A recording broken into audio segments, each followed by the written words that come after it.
So, Kristen, thank you for coming to our appreciation party, client appreciation party.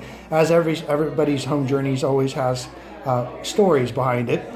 We wanted to let our friends and other people who may want to use us as realtors kind of know what we were able to do for you and Luke, especially when it came to bumps in the road. And sometimes they happened early and sometimes they happened late, and always having to do with the mortgage, right? So yes.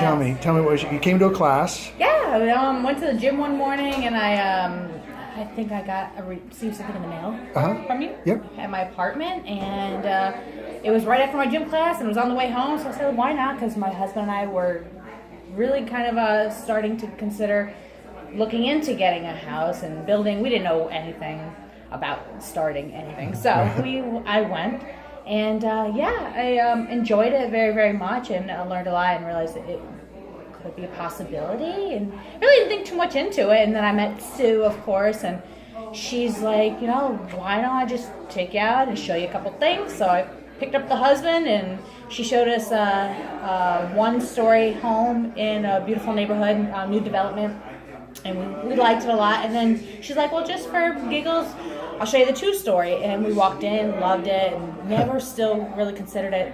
I think Luke was watching a football game, wasn't he? Probably. Yeah, and you came to the class, and then you got in with Sue, and home ownership possible for everyone. That hope is as our motto, and you had said, oh no, come on, honey, we're going to go look at this house, and you bought the house the same day. Pretty much. Yeah, we put our name in. We might have slept on it overnight. It was the end of the day anyway, so we just slept on it.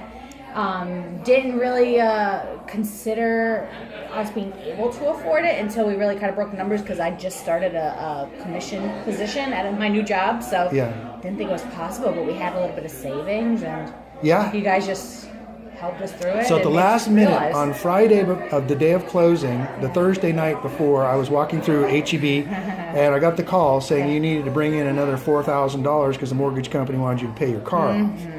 And that really upset me because you didn't have a place to live. So we were like going, okay, what are we going to do? So I marched in, snuck my way into the vice president's office of the mortgage company at 10 o'clock in the morning. And I tell this story at my classes because you guys were crying in the morning about not getting your house or having to come up with the money that you really didn't want to spend.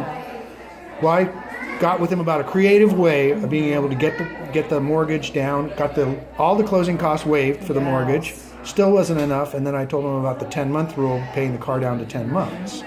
And so now the car's probably paid off, right? Yeah. One month bill. So you went from 10 o'clock in the morning not thinking you were going to get a house to 4 o'clock in the evening getting the keys to your house because of just some creative ways that we were able to do it, including sneaking into the mortgage office. I didn't know what was going to happen. All of a sudden it said, hey, you can't qualify for this mortgage unless you pay off Luke's car in full. The day before closing. It was 6:30 at night. The night before. I said, are you kidding me? So the New York came out real quick. I said, figure it out. Well, now your mom's living with you because you just had your first baby, right? Yes. And she wants to buy a house. She's been a homeowner forever, and